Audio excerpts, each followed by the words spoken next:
नमस्कार प्रेक्षकांनो, ठरलं तर मग या मालिकेच्या येणाऱ्या भागामध्ये जबरदस्त असा ट्विस्ट येणार आहे. तर प्रेक्षकांनो, इथे आता साक्षी शिकरे जिवंत असल्याचं सत्य सायलीला समजणार आहे. पोलीस स्टेशनमध्ये सायली गेलेली असते कामानिमित्त आणि तिथे साक्षी महिपतला भेटायला आलेली असते.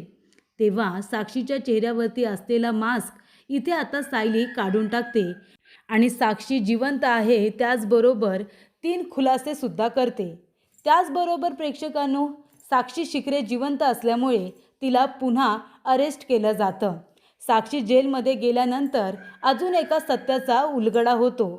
तर इथे प्रिया खरी तन्वी नसल्याचं सत्य समोर येतं. तर प्रेक्षकांनो, येणाऱ्या भागामध्ये कशा पद्धतीने या गोष्टी पुढे घडत जातात आपण सविस्तरपणे बघूया.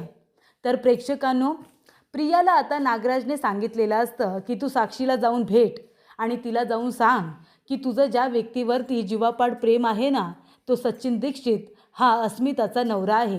हे सत्य तू जाऊन तिला सांगायचं. तेव्हा प्रिया म्हणते त्याने काय होईल. तेव्हा नागराज म्हणतो की तुला जेवढं सांगितलंय तेवढं कर ना, तू जाऊन फक्त त्या साक्षीला सांग. नागराजला बरोबर माहिती असतं साक्षीला कुणाचाही आधार राहिलेला नाही आहे आणि साक्षीचं सचिनवरती खरंखुरं प्रेम आहे हे सुद्धा नागराजला समजलेलं असतं. तेव्हा नागराजला असं वाटतं एकदा का प्रियाने साक्षीला सांगितलं की तुझं ज्याच्यावरती प्रेम आहे तो खरं तर दुसऱ्याच कुणाचा तरी नवरा आहे, तो अस्मिताचा नवरा आहे, हे सत्य तिला समजल्यानंतर ती ते सहन करू शकणार नाही. आणि मग काय होईल, साक्षी काहीतरी चुकीचं पाऊल उचलेल आणि मग त्याच्यामध्ये ती अडकून जाईल आणि मग साक्षी शिकरे स्वतःहूनच जगाच्या समोर येईल आणि मग सगळ्यांना कळेल की साक्षी जिवंत आहे. हा नागराजचा प्लॅन असतो. कारण का त्याला महिपतला आता पूर्णपणे अडकवायचं असतं. महिपतने जरी माझ्या विरोधात साक्ष दिली तरीसुद्धा मी त्याला पण अडकवणार आणि त्याच्या मुलीलासुद्धा अडकवणार, याची संपूर्ण तयारी प्रेक्षकांनो नागराजने आधीच करून ठेवलेली असते. तेव्हा इथे नागराजला आता असं करायचं असतं की साक्षी स्वतःहूनच जगासमोर आली पाहिजे आणि हे सिद्ध झालं पाहिजे की साक्षी शिकरे जिवंत आहे आणि महिपतचा प्लॅन फ्लॉप झाला पाहिजे. त्यामुळे इथे नागराजने एक आता प्लॅन केलेला असतो. प्रियाला जाऊन सांगायला सांगितलेलं असतं सचिन दीक्षित हा अस्मिताचा नवरा आहे आणि प्रिया ते काम करते, पण त्याचा असा दुष्परिणाम होतो की साक्षी भयंकर चिडते. साक्षी म्हणते काहीही झालं ना तरी सचिन माझं आहे आणि मी त्याला दुसरं कुणाचंच होऊ देणार नाही. अस्मिताला मी आता माझ्या रस्त्यातून बाजूला करते. आणि तेव्हा प्रेक्षकांनो, इथे आता साक्षी अस्मिताला मारण्यासाठी सुभेदारांच्या घरी आलेली असते. म्हणजे अशी काही ती सचिनच्या प्रेमामध्ये आता वेडी झालेली असते ना, तिला काय बरोबर काय चूक, आपण काय करतोय, एका प्रेग्नंट बाईला आपण मारण्याचा प्रयत्न करतोय, ह्या गोष्टीचा ती विचार करत नाही. म्हणजे साक्षी शिकरे नेहमी आपल्या वडिलांना म्हणजे महिपत शिकरेला सांगत असायची की हे बघा अण्णा, तुम्ही प्रत्येक वेळेला व्हायलेंट होऊ नका. प्रत्येक प्रश्नाचं उत्तर व्हायलेंट होणं हेच नसतं. शांतपणे सुद्धा गोष्टी हाताळल्या जाऊ शकतात. प्रत्येक गोष्टीचं सोल्युशन म्हणजे व्हायलेंट होणं आहे असं नाही. ती उलट तिच्या वडिलांना सांगायची की खून वगैरे करू नका, लोकांना सतत मारत जाऊ नका, ते बरोबर नाही आहे. पण आता तीच त्या वळणावरती चाललेली आहे. साक्षी म्हणते की नाही नाही, माझे अण्णा जे करायचे त्यावेळेला ते योग्यच होतं ना. डोक्याला सारखा सारखा ताप होण्यापेक्षा एकदाच माणसाला मारलं की विषय संपला. आणि आता मी पण तेच करणार आहे. म्हणजे आता सचिनला मिळवण्यासाठी ती बाई इतकी खालच्या पातळीला गेलेली असते की ती अस्मिताच्या जीवावरती उठते. आत्तापर्यंत आपण अस्मिताला बघितलं ती खूपच जास्त इनोसंट आहे, पण साक्षीसुद्धा इनोसंटच होती. म्हणजे ती जरी चुकीची कामं करत होती तरी पण खून करणं ही गोष्ट तिलासुद्धा आवडत नव्हती आणि ती प्रियासारखी तर अजिबातच नव्हती. जरी पण तिने विलासचा खून केला होता तरी एक व्यक्ती म्हणून कुठेतरी ती अजूनपर्यंत चांगली होती. ती लोकांना त्रास देत नव्हती, स्वतःच्या स्वार्थासाठी कुणाला ती इथे लुबाडत नव्हती. पण ह्या वेळेला मात्र विषय आता थोडा वेगळा असतो. कारण का, विषय सेन्सिटिव्ह आहे. कारण ती खरोखर सचिनच्या प्रेमात पडली आणि तिला आधार आता उरलेला नाही. महिपत जेलमध्ये जाऊन बसलाय आणि त्यामुळे तिची सिच्युएशन इतकी खराब आहे की तिला आता कुणाचा तरी आधार हवा आहे आणि तो सचिनजवळ तिला मिळाला आहे. त्यामुळे सचिनला तिला आता गमवायचं नाही आहे आणि त्याच्यामध्येच प्रिया आणि नागराजची भर. तिला उगाचच त्यांनी आता डिवचलेली असते अस्मिताचं नाव घेऊन आणि त्यामुळे ती इतकी हायपर झालेली असते की तिचा स्वतःवरचा ताबा हा पूर्णपणे सुटलेला असतो आणि ती काय करते काय वागते याचं जरासुद्धा भान ठेवत नाही. प्रिया तिला थांबवण्याचा प्रयत्न करत असते स्वतःसाठी. तिला वाटतं की जर अस्मिताचं काही बरं वाईट झालं आणि हे प्रकरण माझ्या अंगाशी आलं तर, म्हणून ती घाबरत असते आणि म्हणत असते, हे बघ तू असं काही करू नको साक्षी. एक खून झाला होता तो सुद्धा चुकून, तरीसुद्धा त्याची शिक्षा तू अजूनपर्यंत भोगतेस ना. तूच म्हणायचीस ना की खून वगैरे करायचं नाही अण्णांना, मग आता तू हे स्वतः काय करतेस? तुला खून करता येणार नाही, हे काम तुझं नाही आहे, तुझ्या वडिलांचं आहे. प्लीज तू अस्मिताला मारू नकोस. पण साक्षी कुणाचंच ऐकत नाही.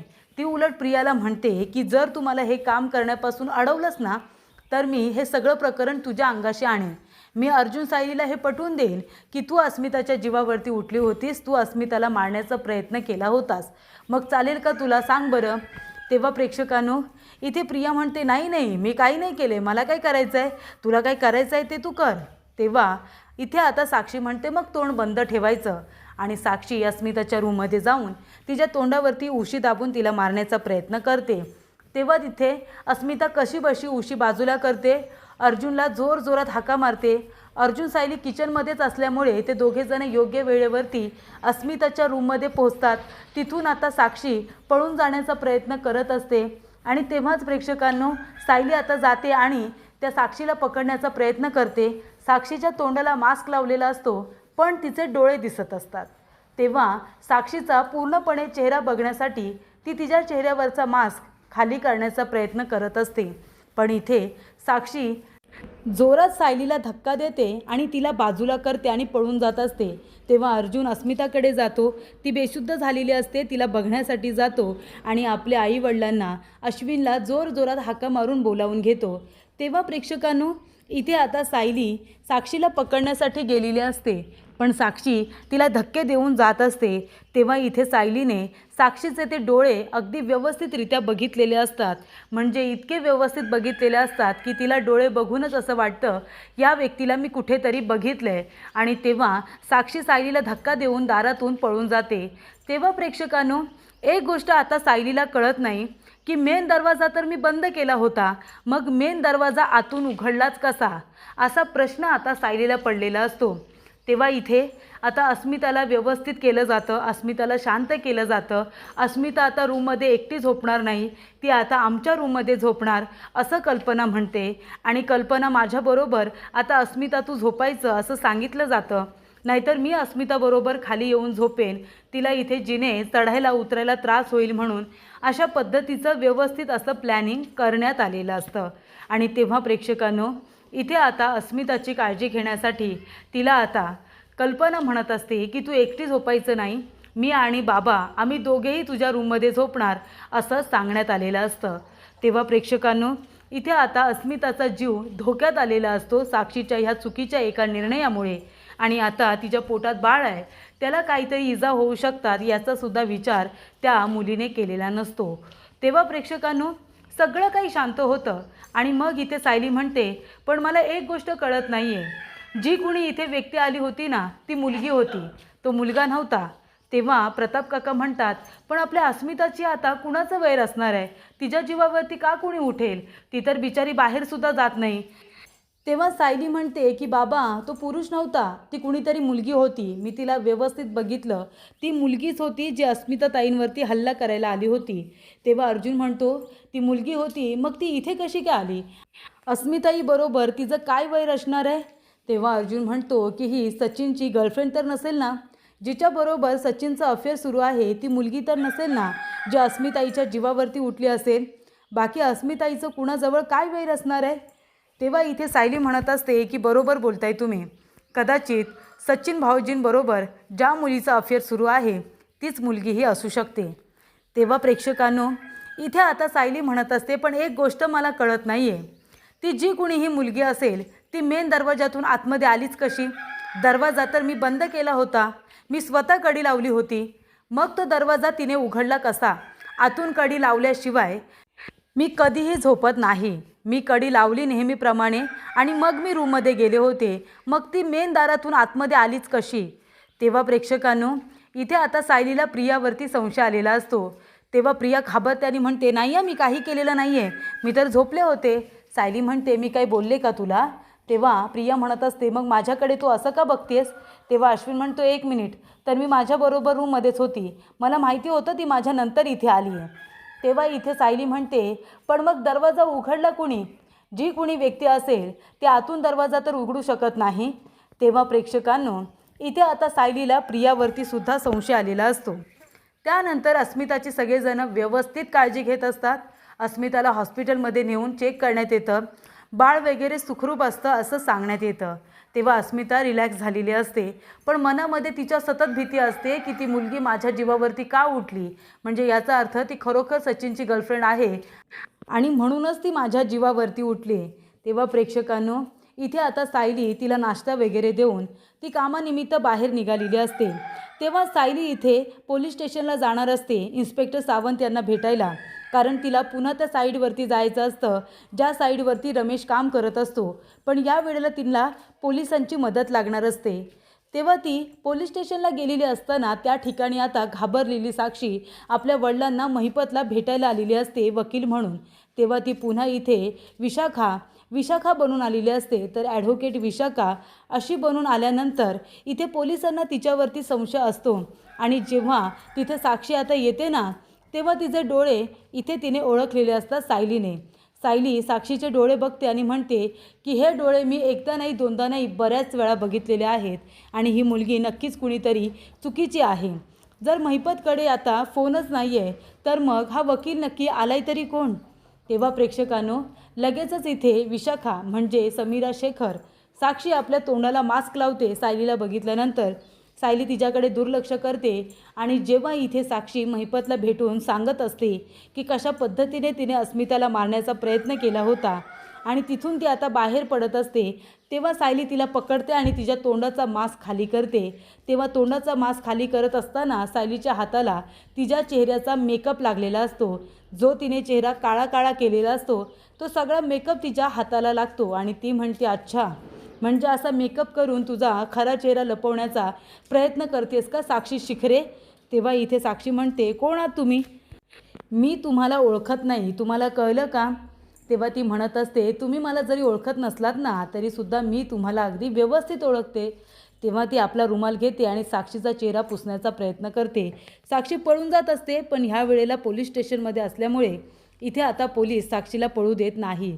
आणि त्यानंतर प्रेक्षकांनो, इथे आता सायली म्हणत असते की बघा, मी पहिलं सत्य सांगते ते म्हणजे साक्षी शिखरे जिवंत आहे. दुसरं सत्य म्हणजे तिने मृत्यूचं नाटक तर केलंच होतं, पण तिने आता तिचं नावसुद्धा बदललं आहे, समीरा शेखर, आणि दुसरं नाव तिचं ॲडव्होकेट विशाखा, बरोबर ना? आणि तिसरी गोष्ट म्हणजे हीच ती मुलगी आहे जिने माझ्या अस्मिताताईंना मारण्याचा प्रयत्न केला. माझ्या नंदेच्या जीवावरती उठली होती ही मुलगी आणि त्यांच्याच नवऱ्याबरोबर हिचं अफेअरसुद्धा आहे. ती माझ्या नंदेचा संसार उद्ध्वस्त करते, ही गोष्ट आता सायलीने सांगितलेली असते. तर प्रेक्षकांनो, साक्षी शिखरे जिवंत असल्याचं पोलिसांना समजलेलं असतं. तिचा आता चेहरा पूर्णपणे क्लीन वगैरे करण्यात येतो आणि साक्षी शिखरे आपल्या मूळ रूपामध्ये आलेली असते. तेव्हा पोलिसांना कळलेलं असतं की महिपत शिखरेने पोलीस स्टेशनमध्ये जेलमध्ये खूप मोठं नाटक केलं होतं साक्षी शिखरेच्या मृत्यूचं आणि इथे साक्षी शिखरे आपलं नाव बदलून आता राहत असल्याचं सत्य पोलिसांना समजलेलं असतं. ते आता सत्य इथे सायलीनेच त्यांच्या नजरेसमोर आणून दिलेलं असतं. ही तीच व्यक्ती आहे. साक्षी शिखरे जिवंत आहे, ती मेलेली नाही. तिला आत्ताच्या आता अटक करा. तेव्हा साक्षीला पुन्हा अरेस्ट करण्यात येते. तेव्हा साक्षी म्हणत असते की सायली, अगं मला तर अरेस्ट करशील गं, पण तुझ्या घरामध्येच जी गुन्हेगार आहे तिचं काय करशील? तेव्हा सायली म्हणते, कोण? प्रियाबद्दल बोलतेस का तू? तन्वीबद्दल तुला बोलण्याचा अधिकार नाही. तेव्हा साक्षी म्हणते, तन्वी, ती खरी तन्वी नाहीच आहे. खरी तन्वी कुणीतरी वेगळीच आहे.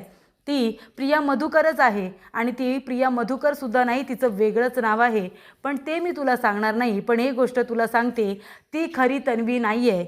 असं आता इथे साक्षी शिखरे जेलमध्ये गेल्या गेल्या सांगते. ती म्हणते की मी स्वतः जर डुबणार असेल तर मी प्रियाला घेऊनच डुबणार. आणि म्हणूनच प्रेक्षकांनो, साक्षी जेलमध्ये गेल्यानंतर तिने आता भयानक सत्याचा खुलासा केलेला असतो आणि ते सत्य म्हणजे प्रिया खरी तन्वी नसल्याचं सत्य तिने सायलीला सांगितलेलं असतं. तेव्हा सायली म्हणते की नक्की आता हे काय गूढ आहे ना ते मी शोधून काढणारच. प्रिया जर खरी तन्वी नसेल तर ती तन्वी नसल्याचं सत्य मी सगळ्यांना सांगणार आणि त्याचबरोबर प्रेक्षकांनो खरी तन्वी कोण आहे तिलासुद्धा शोधून काढणार असं प्रॉमिस आता सायलीने स्वतःला दिलेलं असतं. तर अशा रीतीने साक्षी शिकरे ही आता नागराजच्या प्लॅनिंगमुळे पुन्हा एकदा जेलमध्ये गेलेली असते.